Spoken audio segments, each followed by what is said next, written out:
Evening, everyone. I call this meeting to order at 4 p.m. Adoption of the agenda. That West Elgin Council hereby adopts the regular council agenda for July 17th, 2025 as presented. Could I have a mover, please?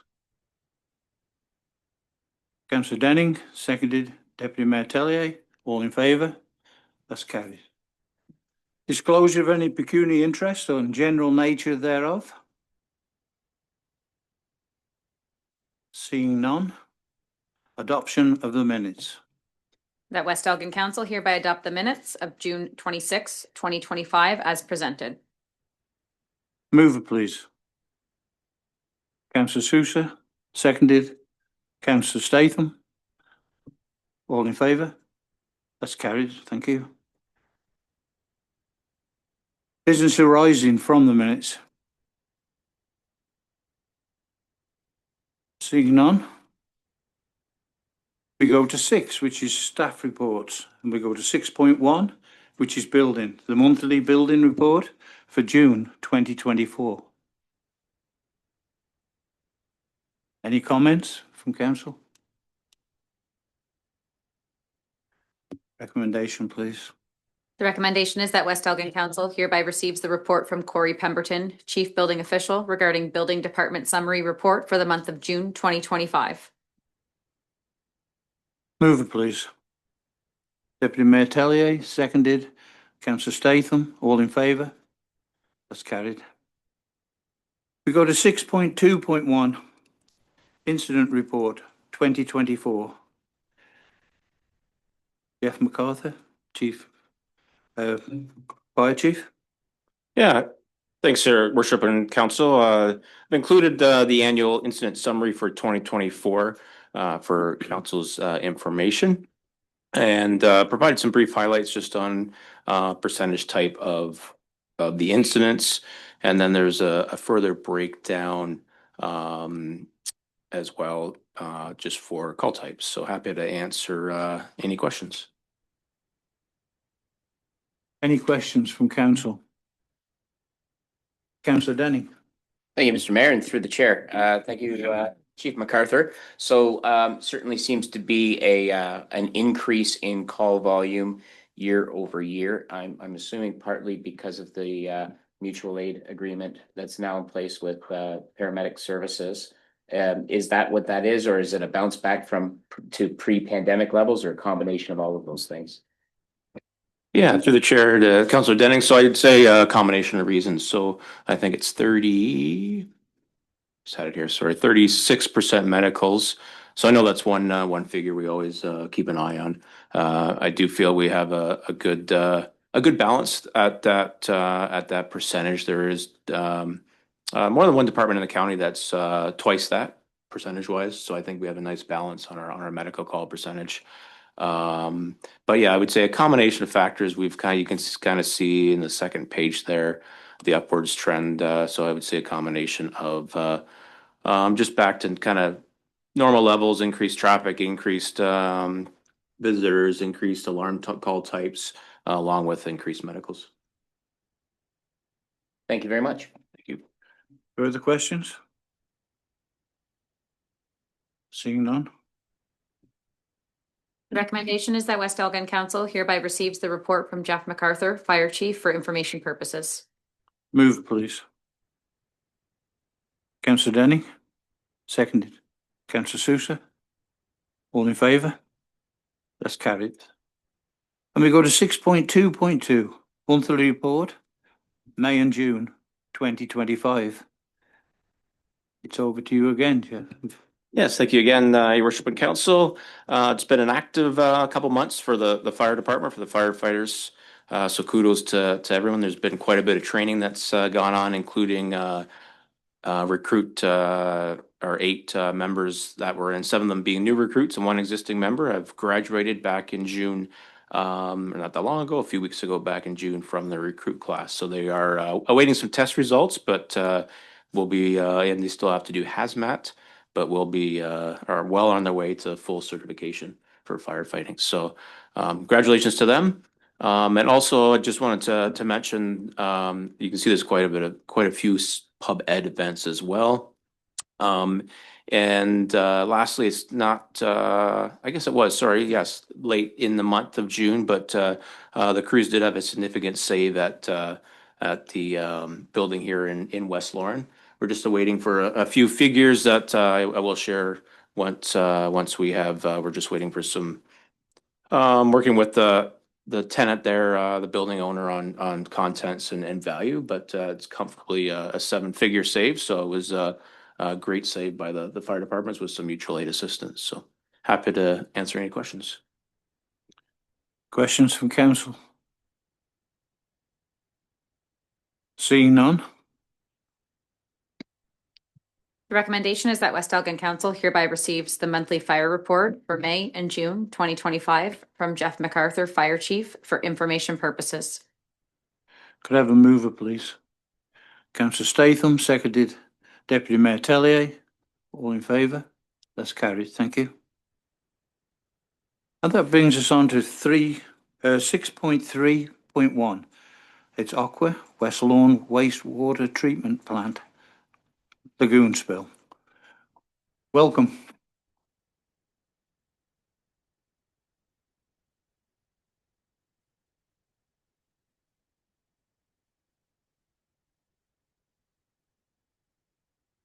You manage there okay? You can manage there okay? Welcome anyway. Thank you. So I believe everybody received a copy of the executive summary. I don't know if it's warranted for me to go through the highlights or read through the summary, or if there's just open for questions. Pardon, sorry, I was just, Oh yeah, sorry, just wondering whether you'd like me to read the summary or whether everybody's had a chance to read through the summary and I just open it to questions. well, yeah, if you can, what, May recommend going through the executive summary just because we may have people who are watching this afterwards and it just helps them to follow along. that wouldn't understand. Absolutely, sure. Thank you. Okay. So the just a plant overview of the West Lauren sewage plant. So it is an extended aeration facility that consists of grit removal and screening, extended aeration, settling, phosphorus removal, filtration, and UV disinfection. The sludge that's formulated at the plant is directed to the North Lagoon for storage and settling, and the South Lagoon is used for additional storage as required. We have the ability to decant the liquid off the South Lagoon and then return it back to the influent of the plant for treatment via our scum pump. There is a valve interconnecting both the North and the South Lagoon, which is available to equalize but remains closed. There was a figure provided in the summary of sort of the overview of what the North and South Lagoon layout is like. So on May 25th, it was identified that we had breached the South Lagoon berm. This spill event was estimated to have began on May 18th and was flowing at approximately 4 liters a second. We had to estimate the time that the lagoon was breached and the spill began simply because we had people back in that location at a certain time and then trying to determine when it was. May 18th was the best guess of when it actually began. We estimated that a total of 3,000 cubic meters of lagoon contents were discharged as a result of the spill. This on-site lagoon system spilled due to filling after excess snowmelt and rain accumulation, which caused damage to the berm in the southwest corner. Additionally, the North and South Lagoon interconnect valve was open, which may have been a contributing factor to this spill event because we only have the ability to pull contents out of that South Lagoon and the North Lagoon was getting full. The interconnect was open on May 12th and was again closed on May 23rd, as again the level in the North Lagoon, which does not have that decant capability, had reached capacity. The contents of the South Lagoon breached the damaged berm and spilled onto the ground before migrating to the adjacent municipal Zoller drain, which is also the drain that collects the effluent from the wastewater treatment plant. Again, the South Lagoon is used for storage only as required. The southwest corner of this South Lagoon had been identified as a low point, and remediation efforts were previously initiated in 2018. So that same spot we had issues with in the past, and the berm had been built up at that time as well. Based on system drawings, the maximum level of the lagoons is 118 inches, which is measured at a concrete chamber out in the lagoons. Additionally, the operating levels of the lagoon, as per the drawings that we have on site, is between 24 and 79.2 inches. So on May 19th, operations staff completed their routine checks of the lagoon and recorded a value of 91 inches. This level, based on visual inspections at the chamber and the maximum lagoon level, should not have been problematic. However, given the elevation of the southwest corner and the damage to that berm, the level in the lagoon has been determined to not exceed 78 inches. The wastewater treatment plant utilizes the lagoon outlet structure to allow supernatant to be returned back to the treatment plant to ensure adequate storage in the lagoons and safe operating levels. So again, that just means that we can take liquid from that south lagoon, bring it back to the plant to monitor those and maintain the level in that south lagoon. In the fall of 2024, it was identified that the pump that we use in order to direct that supernatant back to the headworks of the treatment plant required extensive repairs. And it was on May 16th that approval was granted to proceed with the required maintenance. However, during this time, we did set up an alternate pump. However, the capacity of that pump does not have the same power that the pump that we normally use. So we could not bring it back as much liquid as we normally would in order to lower that south lagoon level. So our immediate corrective actions. So on May 25th, the sample of the lagoon contents was collected, and that's in accordance with our regulatory requirements. When we're reporting a spill to the ministry, we have to collect a sample of the contents of that spill. The results were outlined in the table below, which I'll get to. On May 27th, remediation of the berm was completed by the municipality of West Elgin, and operations staff at the West Lorne wastewater treatment plant are continuing to monitor this decant process to ensure that lagoon levels are adequately maintained. And we did have the pump. The pump was actually not repairable, and we purchased a new pump on June 17th. It's been installed and operating. And we are now down to our operating levels that we targeted based on a review of that south berm and where we should be maintaining those levels to not compromise that section of the lagoon. So table 1 in the executive summary does detail our lagoon spill sample results. So we had a biological oxygen demand of 12. I had trouble of what parameters, what guidelines I wanted to compare these results for, since we don't actually have a compliance approval for these lagoons to be discharged, since that's not the nature of the operation anymore, given the mechanical treatment plant that's now on site. So the procedure F51 guidelines are provincial guidelines for discharging for seasonal lagoons that actually have phosphorus treatment, and there is no treatment in these systems. So these results that we received after the spill are actually quite good, as we had mentioned previously too, that it was essentially rainwater that's contained in this south lagoon. So we're well below the guideline of 30 for biological oxygen demand. We did exceed the total suspended solids, which the guideline specifies as 40, and we received a result of 58 milligrams per liter. However, with the nature of the sampling for that operator, he was very close to the bank and likely could have stirred up some sediment, which would have resulted in the higher total suspended solids result. There was next to no phosphorus, so our total phosphorus result was 0.08, which is, it exceeds many of the guidelines that are typically for mechanical treatment plants with phosphorus removal, so that was great to see. And then TKN is a measure of our total nitrogen, which was 1.6, which is also an excellent result for a lagoon that receives no treatment and simply, under the elements and the rainwater. So again, the above sample results indicate that the water in the South Lagoon is of good quality and would have posed no threat to the receiving waters. Although again, those total suspended solids concentrations were elevated, this again would have just been due to the nature of the sample collection at the location that the operator would have been dealt with. And it's highly likely that sediment would have just been disturbed as he was collecting the sample. Moving on to our long-term corrective action. So operations staff at the West Lorne sewage plant are actively monitoring the decant process to ensure those lagoon levels are adequately maintained. Additionally, we have made revisions to our standard operating procedures for the lagoon operation.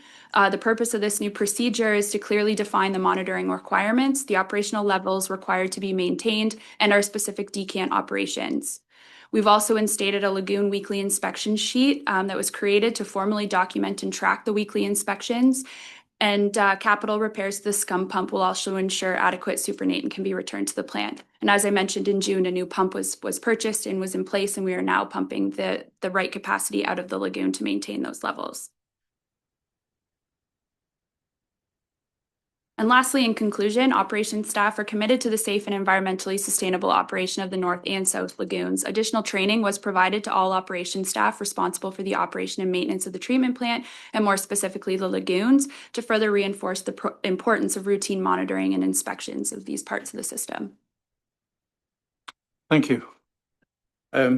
I do have one question. Absolutely. Obviously you're there on a regular basis to a plant like that. How many times do you do a visual? So the operators measure the lagoon levels on a weekly basis, and that's where we instated our weekly inspections, where they're walking physically around the entire, both north and south lagoons. So, you know, I mean, how long had that leak been going before we got notified that it was going? Well, based on, so with the grass is cut around the lagoons as well in the summer months on a routine basis.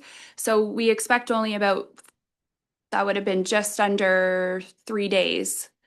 The operator cut the grass around the lagoons on May 15th, and that's why we suspected May 18th would have been the start. And the operator would have reported it if he'd have seen it? Oh, absolutely, yeah. Okay, Yeah. thank you. Further questions? Councillor Statham, please. Thank you very much. And thanks for all this information. This is great. And I'm glad to see there's, some remedial action steps here. That's awesome. So if you could clarify for me, this was reported because an operator who was cutting the grass reported it? No, so we actually, being a member of the local community, I noticed a posting on Facebook. So that I believe it was like a Saturday night. I forget the exact dates, but so Sunday morning immediately I sent the on-call operator to go and investigate. And then that day it was immediately reported. Obviously that weekly check wasn't completed properly. And Aqua, like we conducted a internal review with the operator. The operator actually no longer works for Aqua. But so it should have been caught the week of like when the measurement was made, I believe, which was the Thursday, that Thursday. And it obviously wasn't caught that Thursday during the weekly check, but that's why we reviewed the SOP. We changed our round sheets and we provided training so that the check is done properly. From what I understand, what was shared on Facebook was about a week prior. So we were able to use that data and the grass cutting to identify the date that's indicated as the start of the spill. Perfect. Thank you. This second question I had was just regarding the suspended solids. So if we're measuring the suspended solids at the bank where you have the ability to stir up sediment, I understand, like they go up to the bank and they're trying to take a sample. And as they're doing that, the mud, I totally can see that happening. Is there not a better way to get a more accurate reading? Like we don't have a dipstick or something you can stick out into the pond. I don't know how it works. You explain it to me if you don't mind. Yeah, so there is, we have what's called like bag samplers, but at this point, our main thing was collecting actually at the closest point to the bank of where it was overflowing and going into the drain. So the operator would have just used like a collection tool, which is basically a cup at the end of a stick to grab that sample. But that's important to us though too, to also know what's actually coming over the bank and going into the drain, which is representative of some of the sediment that's also hitting that drain as well. Okay. Yeah, essentially, like we're restricted by the MECP spills regulation on how we collect that sample. So like it's essentially, yeah, we could go and dip the lagoon, but that's not really representative of what's actually going in the creek. So we have to kind of sample that way. I understand. Yeah. I understand. I was just wanted a little bit of clarity there. So that's great. Thank you. Thank you guys. Deputy Mayor Tellier, please. Thank you, and through the chair, thank you for the report. So very detailed and answered a lot of questions and brought up some. So the first question I have is 1 week the standard to do these checks in your industry? And the second, the pump cost and the age of the pump, was it at end of life or? Sorry, what was the first question? 1 week, is it 1 week that you do your check? Yeah, or- that's is that the standard is industry to standard? go into, these lagoons are large, like it takes time to walk around. And we are there every day, but we're focused on the mechanical aspect of the plant. You're not expecting large changes in the levels of the lagoon. In this case, without the without the decant, yes, we should have been checking more closely. And like I said, that was an internal review with that employee. And that process has changed. But it is industry standard to check these lagoon levels once a week and check the berms and things like that. That's, I think, like regulation. I don't know if it's regulation, but it's the MEC is satisfied with a weekly check. Sorry, just to add to that too is these lagoons are non-operational, so it's a little bit different if we were adding liquid or stuff was happening, but they're essentially there for our sludge storage. And the amount of sludge that they receive would not significantly impact the levels. Now, our frequency does increase given certain events, so like heavy rainfall events. There is an overflow at the pump station that does direct sewage to those lagoons, and so in an event that we are aware of an overflow, that would increase the frequency. But like Sam said, on a regular routine basis, weekly is sufficient. Yeah, and to answer your second question, the pump replacement it's at end of life. It was capital recommendations provided to the municipality, I believe at the end of October, early November. The pump had failed at that point, and we did set up our attempt at a temporary pumping system just to kind of maintain the pump through the wet season and through the summer, or through the winter, sorry. We did, I believe it was the 16th, we did receive, we did get approval for the replacement of the rebuild of the pump, and I believe it was like $11,000. Okay, that's Yeah. what I thought. I just want to make sure. Thank you. Yep. Further questions, please? Just one more question, and maybe this is a little off topic, but so these lagoons, if I understand it correctly, and you can correct me if I'm wrong, because I really don't know what I'm talking about.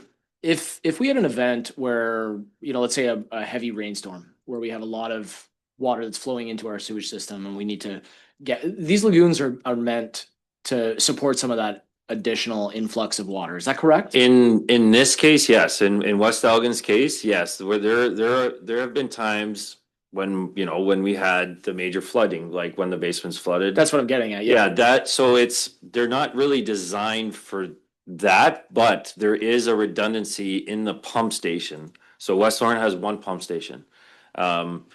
And when the pumps can't keep up to the inflow, they'd be infiltration, right? Like sewage systems are designed for only sewage, but we know there's infiltration.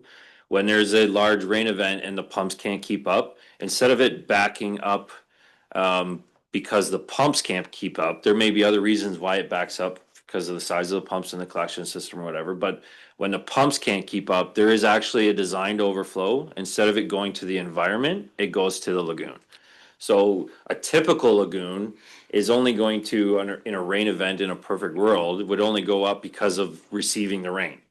That's not the case, but that's how they're typically designed in a perfect world. But where we're lucky, where like a place like Southwest Middlesex and Glencoe, their overflow is onto the streets, where our overflow goes to a controlled lagoon where, when that overflow happens at the station, that's not a reportable overflow. It's a contained thing into the system, like to the lagoons. Okay. Yeah. So I guess the follow-up would be if the lagoon was at a level where it was rated at the maximum and it was overflowing, regardless of whether it was repairs that need to be completed on the berm or whatever it was. If we're at that level, is it possible to draw down that lagoon so that we have the capacity? Let's say we got 4 inches of rain tomorrow, Mhm. and the lagoon is already at the maximum. My concern would be that it would then overflow again. Right. Like, can we draw that lagoon down? Can you not? The only ability that we have within the regulations and the ECA of the West Lawrence sewage plant to draw it down is that decant pump. That's why it was important that we had that pump. There's only one. There's no redundancy. There's not like a pump station where you have a duty and a standby. We only have the one pump. So that is the only regulated way to draw the pump down. There's avenues like what would be like a unauthorized discharge or whatever I forget what you call it. She knows better than I do, but You could make a request to the ministry to have an emergency discharge of a lagoon if it were at capacity. Okay. I guess the reason I'm asking is just that, given the amount of rainfall that we've received in certain small events, it seems reasonable to me that we may end up with a rainfall event that exceeds capacity of the system. All of a sudden, we have to put sewage into the lagoons, as we just talked about. And then if the lagoon's not capable of receiving that influx, then what? Right. Like then where does it go then? Yeah, so the idea is that the pump is in service at all times. Yeah. That there's no delays in that, getting that pump replaced. Or, spending a little extra and having a second pump on standby, but like, we're trying to reduce the capital costs that in the sewage and in the water side of things. But getting that, like having the pump operational is huge. So for it to be out of service for 6 months, that's not ideal. And keeping it within that operational guideline, because that operational guideline, I believe, gives us like 8 or 9 inches of leeway based on what we now know as our true overflow of the lagoon. So, you have your design overflow. We now know that it's significantly less than what the design is because of that we'll call it the southwest corner of I guess it's considered the South Lagoon. We know that design level is not there, but we've implemented or created an SOP that we now know what the design levels are. We know the overflow. We essentially have our operating range and we have our holy shit range. So as long as we stay in that design range, and we have an operating pump, then we can take on a significant amount of water in those lagoons. What would the cost be for a backup pump? 12-13 grand. Okay. I mean, I just think if we understand where that range is, and if we're able to, now that the pump is functioning and in place, if we're able to perhaps ensure that lagoon has enough capacity to take on the water of a major storm event, then I'm comfortable with that. Yeah. I just, otherwise, then I think that we need to have, I would rather not be having to report to the Ministry of Environment every time we have 2 inches of rain. Right. Yeah, the plan is, and like Megan stated, and I don't know if everybody caught that, but we are now in our operating range. We're just into it. The plan is to work hard all summer to get that down to the bottom of that operating range or below the operating range. There's nothing to say that we can't drain that thing. So that's the plan, is to have those lagoons as low as possible. Typical lagoon decanting in this situation is that you maximize your flows when they're low in the summer. So what typical sewage flows, other than your major rain events, is that your sewage flows are quite lower in the summer, and higher in the winter. So you decant your lagoons in the summer, and then you shut that decant off, and then the level builds up over the winter. That's the plan. We're at that stage where we're able to do that now, but we plan on, over the summer, we're dropping this lagoon like multiple inches a week, like 3-4 inches a week. We're actually we're doing very well in that aspect. So it's the biggest thing is just having that pump operational. Is that 6-month lag in between it failing and us being able to get it replaced was kind of like it was a major factor in getting us to that point. It's the fact that we didn't. It's unfortunate that a member of public found the spill. We will fully admit that is unfortunate that it got to that point. But when you bring it down to like kind of like a root cause of why it got to that point was not having an operational pump. Can I ask one more question? I apologize. Carry on. So when it took 6 months to have that pump replaced, what was so we were talking about root cause. What is the root cause of the pump taking 6 months to be replaced? Was that a municipal problem? Did we not approve that? Yeah, it was, I could have pushed it harder that we needed this. I should have been monitoring the levels closer, but we were waiting for municipal approval. I would suggest that if something like that happens in the future, if you bring something like that forward to council, I would suggest on my part, and I think most of the other councilors here would agree, Right. if something like that is urgent and needs to be replaced, if that is mentioned to us, I think it would be replaced immediately. Yeah, like we asked, it was more of it wasn't, I didn't make it urgent. But like we did ask a few times, and I understand there was transitions and things like that, and I understand that I could have made it more urgent, but we did. It was asked a few times when when Aqua's capital budget would be approved. But you're right, I should have made it more urgent, but it was brought up a few times that we needed our capital budget approved, I should say it was approved before. I do know that it was approved before it eventually did get approved before everything else did. I will say that, like, we don't want to put it on the municipality. Like, you guys did approve it before the capital budget was approved. Okay, well, I'll look into see when it was removed, but I'm good. Sorry. Okay, CIO, Rob. If I might, Mr. Mayor, so we had a delay in our budget this year, and so we were waiting for the process. Sam eventually did say we need to move forward, and so then approval was done. Once a budget is approved, typically they're not coming back to council to ask for capital expenses. Those are already pre-approved, and the municipality is doing the sign off, and that means the administration. So many things in play, but I think at the end of the day, it was making sure communication, both from their end and our end, we have good lines of communication so that we can avoid any issues. 100%. And thank you, Thank you. Sam. I mean, you guys do a phenomenal job, and I really appreciate what you guys do out there. I'm not trying to grill you. No, it's fine. I just want to understand the situation because I think Yeah. it was, yeah. But No, we appreciate the questions. We knew we were prepared. Like, we know it's, like I said, it was, it's unfortunate a member of public found it. It should have been Aqua finding it, and we fully understand that. And we've dealt with that internally with, corrective actions and some training and some review of how we do things. So, that part is unfortunate that it was found, Aqua should have found it, but I wish the member of public would have posted that video a week prior when they first found it. And, it would have greatly reduced that number that was on that report. But at the end of the day, there was a week in there where Aqua didn't find it, and we understand that, and we've dealt with that, so. Thank you. thanks, Sam. Councillor Denny. Thank you, Mr. Mayor. And thank you, Megan and Sam, for your report. So just a real quick follow-up with regards to West Lorne Lagoon system.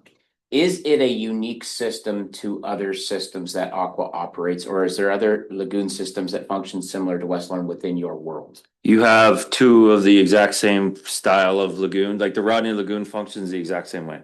Other than you only have one, but it's a sludge receiving lagoon that we decant off of. It's about the same setup. Just to step in, sorry, you guys are very fortunate to have the system that you do, in the sense of you have on-site storage. You don't have to worry about the sludge that you're generating at these facilities. Sludge generation, sludge removal is a huge issue in the wastewater world, and especially one that's coming to light a lot more now. And so I would say that both of West Elgin's sewage treatment plants, having those lagoon systems still functional and a part of your conventional treatment plants, is something that is a bit of a luxury when we look at the rest of the facilities that Aqua operates.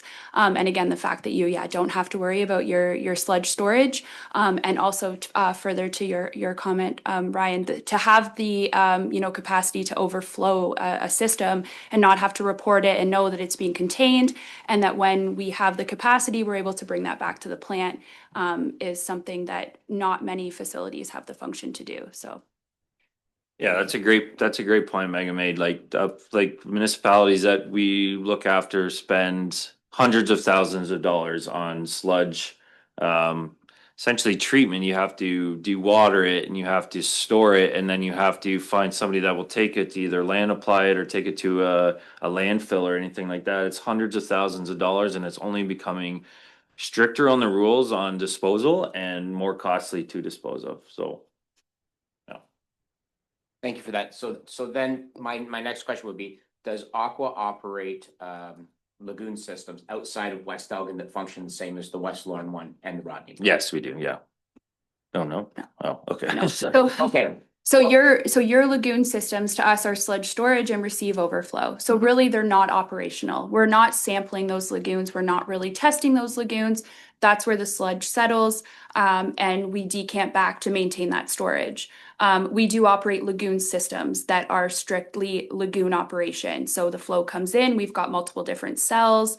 We have direct discharge where it'll leave right from the third cell, fourth cell, how many there might be. And we do operate some with sand filters. But the specific operation of the West Lawrence sewage plant with the lagoons, it's a unique system, like as I said, with sludge storage and the decant capabilities.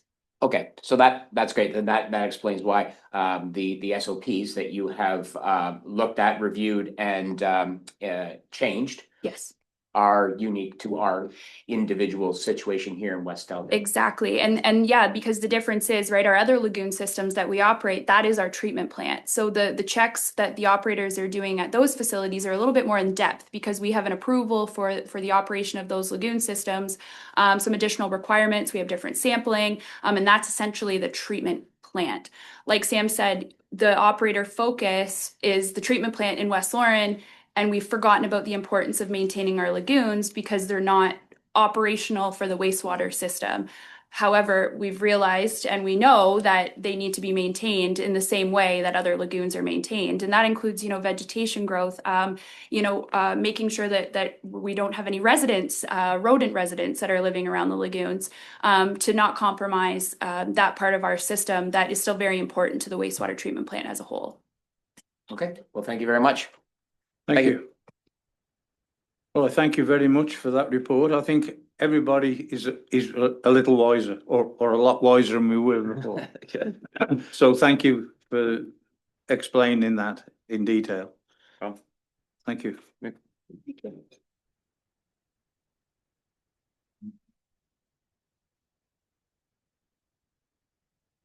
Another, I'm gonna let them go. And then we're good.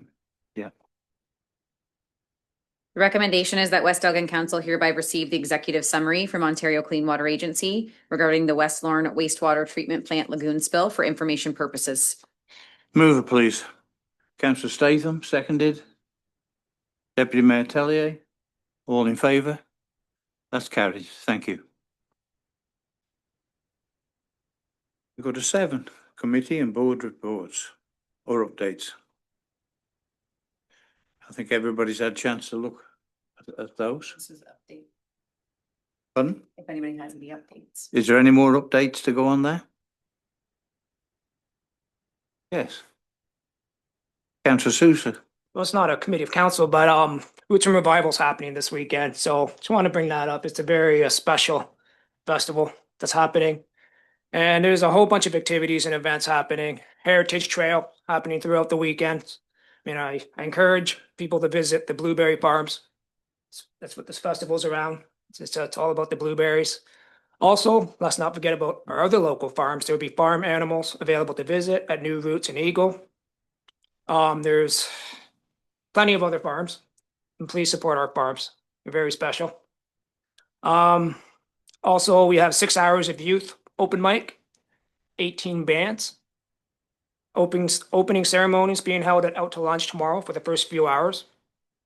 There's the firefighters lunch and the ATV tours happening Sunday.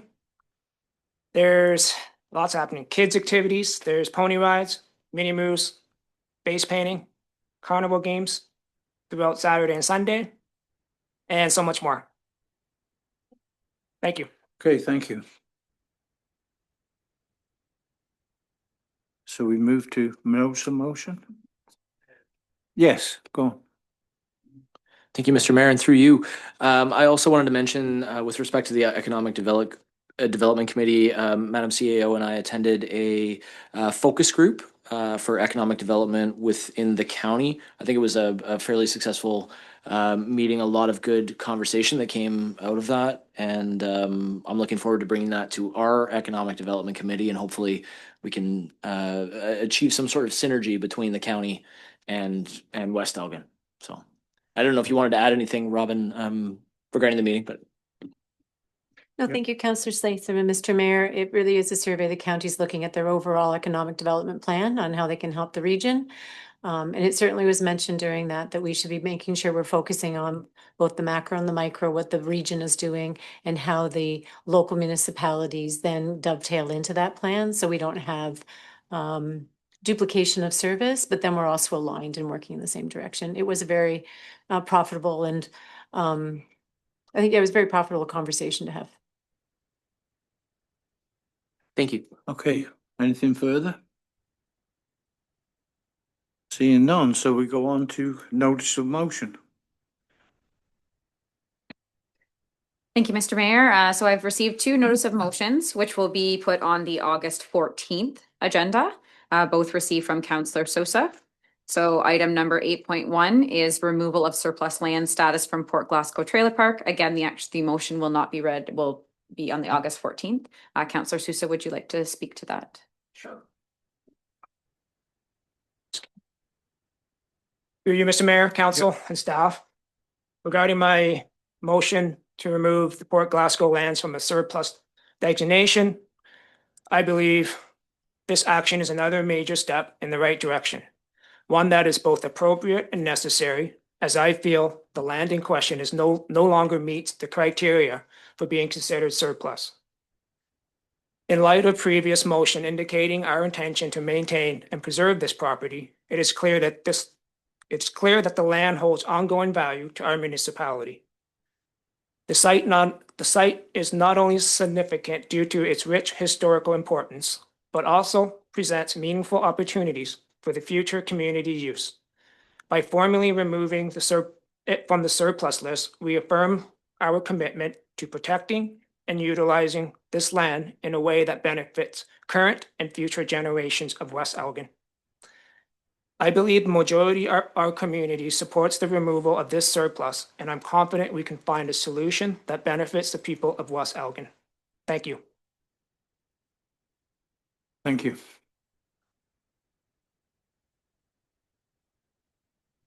Thank you, Councillor Sousa. And item 8.2 is also your notice of motion for cost estimate for fencing, Miller Park Baseball Diamond.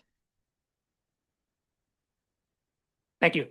Council, Mr. Mayor, staff, I'd like to bring to your attention the motion regarding the baseball field is being presented today because several of our constituents are interested in forming a local baseball team. Currently, our local players are choosing to play for teams in other cities and towns due to lack of fencing around our ball field. They have expressed willingness to run a West Elgin team if we have a proper fencing in place.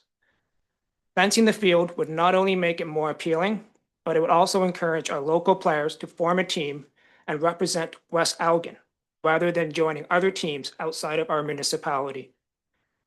Having a local team would attract visitors to our community, which could benefit local businesses by encouraging people to dine and shop here. Additionally, over the course of time, I believe we may be able to offset some, if not all, of the costs associated with fencing through advertising programs and the placement of larger signs on the fences. I believe baseball fencing brings community spirit, growth, and love into our community. It is my hope that this council agrees with this motion, and together we can push towards a positive future for baseball in our own backyard. Thank you. Thank you. When you talk about a fence around a baseball, you're talking of what, 6, 8 foot high? It could be 5, 6 feet. It's I guess you have to look into regulations and what entitles for softball fencing. And it wouldn't be solid, obviously, it's see-through. Yeah, It's all right, I was just inquiring. yeah. It's more of a home run field. I just wanted to, through you, Mr. Mayor, Councillor, would you be interested in maybe amending the motion to include, when we were talking about having staff bring back several cost estimates, could we also have staff provide us with potential revenue generation from the fence? Yeah. Absolutely. Would that be something that, yeah, is that? If we might, council, we're not actually receiving the motion this Oh, I see. evening. Okay. You All can right. you can ask your amendments next week when you decide to receive the motion. Fair enough. Thank you. Thank you. Thank you for that. Okay, thank you. Thank you. So we go to 9, council inquiries and announcements. This is just an opportunity for anybody on council to provide any informal announcements or inquiries. Councillor Denning. Thank you very much, Mr. Mayor, through the chair. I wanted to take this opportunity to thank and congratulate Deputy Mayor Teresa Tellier and her Canada Day Committee for all the incredible work that you all did to put together a beautiful weekend for our community. It was a great success. Everybody had fun, and the amount of hours that you all put in the background to make this happen does not go unnoticed. So thank you for doing this. How many years now have you been on this committee?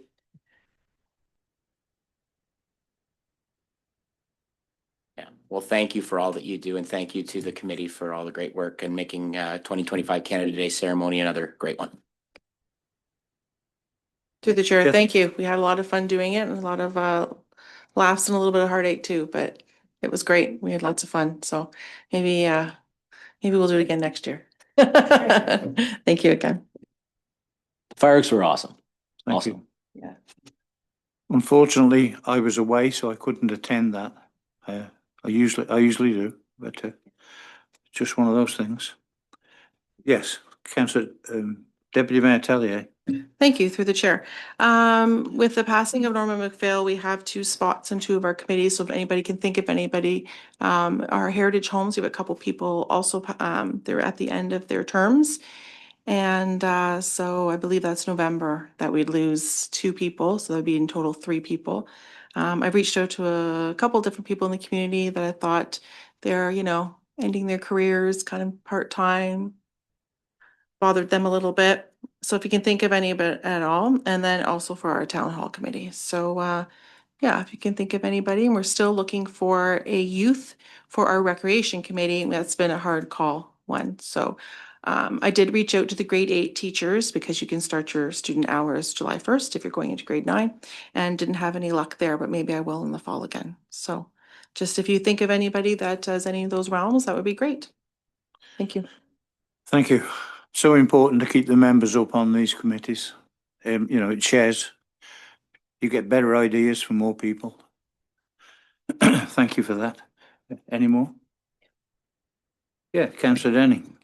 Thank you, Mr. Mayor. About 2.5, 3 years ago, the mayor and I were asked to visit with a lady who lives in the apartment complex just to the east of here that is operated by St. Thomas Elgin Housing. And it was clear from our discussion with her that there was definitely a need for more accommodations for folks. And with that, we started to explore with St. Thomas Elgin Housing what we could possibly do to expand the units here in West Elgin. After doing some investigation, working back and forth, it was discovered that in the event that a service club was interested and willing to partner in an initiative of building, that it would be something that could possibly be grants available for. So glad to announce that West Lorne Optimist Club have begun a journey of exploration with St. Thomas Elgin Housing to see if there is the possibility of building additional units on the property just east of here. Next time you drive by, take a look. There is a very, very large side yard that could possibly be made into additional units. So I want to thank West Lorne Optimist Club for taking on this project. There's no commitments at this point, but they're looking into it. So I'm just really grateful for all of our service clubs and really grateful for West Lorne Optimists and hoping that they can get a little further down the road and we can support them. Thank you for that. That was excellent.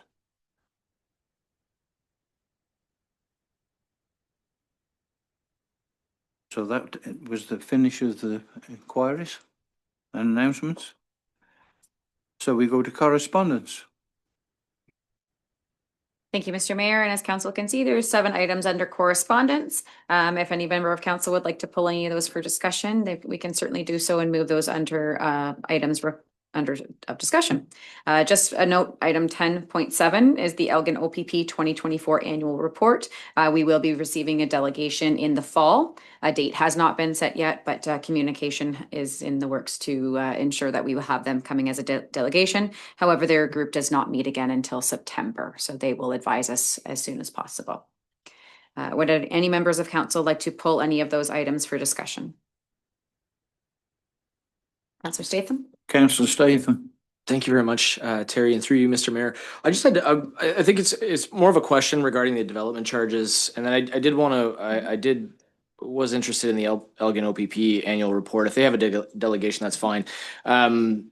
With regard to the development charges, I noticed that in that document, one of the items, the proposed changes to the Ontario regulations was expanding the requirement for municipalities to spend or allocate 60% of the development charges reserve funds to eligible services. And maybe this is a question for Madam Treasurer. I just want to be clear. So we have, what is the other 40% spent on? If we're saying that we're allocating 60% of development charges to all eligible services, what are we doing with the other 40%? I'm just trying to understand where the development charges are spent. Through the chair, I have to, I was not aware of this report that was brought forward to council, but however, I can bring this back at the next council. Maybe meeting. send me an email or something. I'm just curious because I read through that report and I thought, okay, well, if we're changing, if the recommendation, the proposed change is to expand to 60% of the development charge reserve fund to eligible services, but I just wanted to understand. That didn't make a lot of sense to me. So, If I can so these right now are just proposed changes Right. through No, I through the understand. province. I understand. Nothing has actually come down to our level yet. Yeah. But I can always reach back out to Watson's. They're just giving a summary, kind of keeping all the municipalities up to date on what the proposed changes might potentially look like. I can certainly reach out to Watson though and see if they have any more information on that. They may not until these proposed changes get further down the line though. Yeah. Yeah. Yeah. I just didn't, like I said, it just didn't make a lot of sense to me. Yep. Yeah. Thank you. Yeah, so we're not actually physically doing that. No. right? I understand No, that. no. I understand that. I just, again, I don't really understand where the development charges are being spent. Yeah, these are just regular updates that Watson Associates sends to all their clients. Yeah. Just to make sure that they're up to date on what the proposed potential changes could be coming from the provincial government. Fair enough. Thank you. Yeah, Deputy Mayor Tellier, please. Yes, through the chair, I'm wondering if we can pull 10.2, the letter from Honorable Lisa M. Thompson, Rural Affairs. It's 39 on our agenda. You'd like to move that to items requiring council consideration? Please. Thank you. And anything else to pull from correspondence? Okay. The recommendation is that West Elgin Council hereby receive and file all correspondence not otherwise dealt with. Okay, mover, please. Deputy Mayor Tellier, seconded. Councillor Statham, all in favour? That's carried.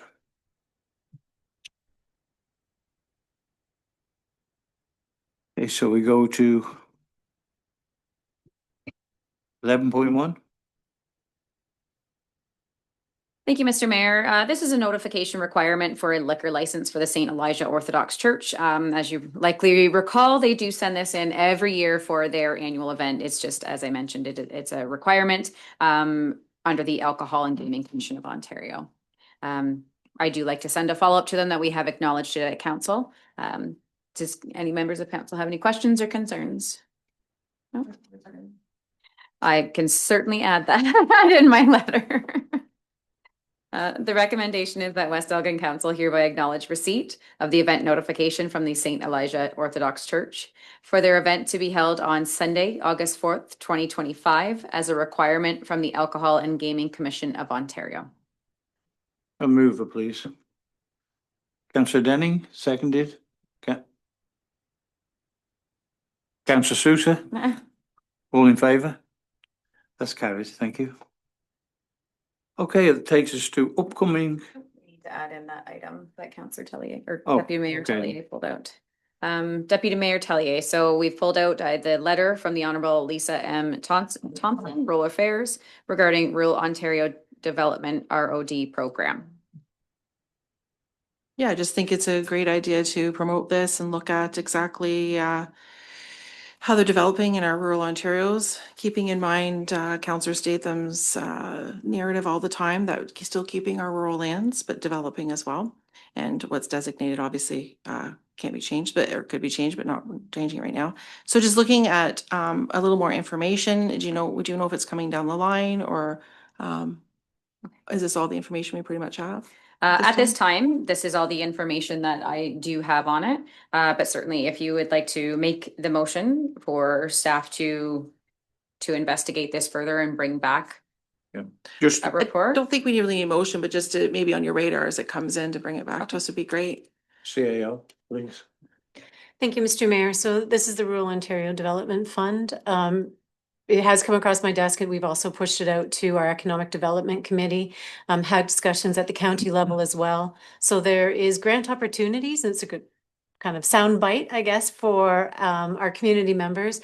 There's grants for both municipalities and then also for private businesses. So with the private business, encouraging anyone who may be interested in accessing the Rural Ontario Development Grant to either contact us or please check that out. Those grants to small businesses are on a first come, first served basis. For municipal grants, we are looking at opportunities with the ECDEV and then also the shared opportunities for regional grants with the county. Perfect. Thank you for the information. Okay, thank you. So we go to 12. Coming meetings. Thank you, Mr. Mayor. Just to review our meetings for the remainder of the month and into August. So July 21st, that's Monday, we have our Four Counties Transit Committee at 8:30 a.m. July 29th, a Recreation Committee at 7:00 p.m. August 13th, our Bo Horvat Community Center Board of Management, which is our arena board at 9 a.m. August 14th, we have a quarter revision for the Dunborough Road drain, and that is the county will be involved in that as well as Dutton Dunwich. So I have that one starting at 3:30 p.m. and then that will be followed by our regular council meeting at 4:00 p.m. Is there any other meetings that I am missing from this schedule? Wonderful. At this stage, we can see none. Yeah, thank you. Okay. Yep. Okay, thank you. And we go to 13, which brings us to a closed session. That the Council of the Municipality of West Elgin hereby proceeds into closed session at 4:57 p.m. to discuss three matters pursuant to the Municipal Act, Section 239(2)K, being a position, plan, procedure, criteria, or instruction to be implied to any negotiations carried on or to be carried on by or on behalf of the municipality or local board. 1, Port Glasgow Trailer Park contracts. 2, easement contract. And 3, HR contracts. Okay, mover please. Deputy Mayor Tellier, seconded. Councillor Sousa, all in favour? That's carried. Thank you, and we're going to take a 5-minute break.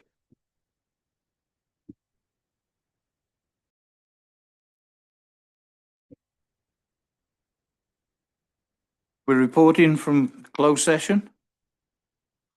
And we're getting a report. Yeah, reporting from closed session at 6:15 p.m. West Elgin Council received 3 items pursuant to the Municipal Act, Section 239(2)K, and provided administrative direction, including the following recommendations. Recommendation 1 is that West Elgin Council receive the Port Glasgow Trailer Park proposed amendment to the 2025 License of Occupancy Report for information, and that administration proceed as directed. Mover? Yes, please. A mover, please. Deputy Mayor Tellier, seconded. Councillor Statham, all in favour? That's carried. The second recommendation is that West Elgin Council receives the report easement contract between the Municipality of West Elgin and Norman Miller from the CAO, R. Greenall, and that Council directs staff to proceed as directed. Mover, please. Deputy Mayor Tellier, seconded. Councillor Denning, all in favour? That's carried. Thank you.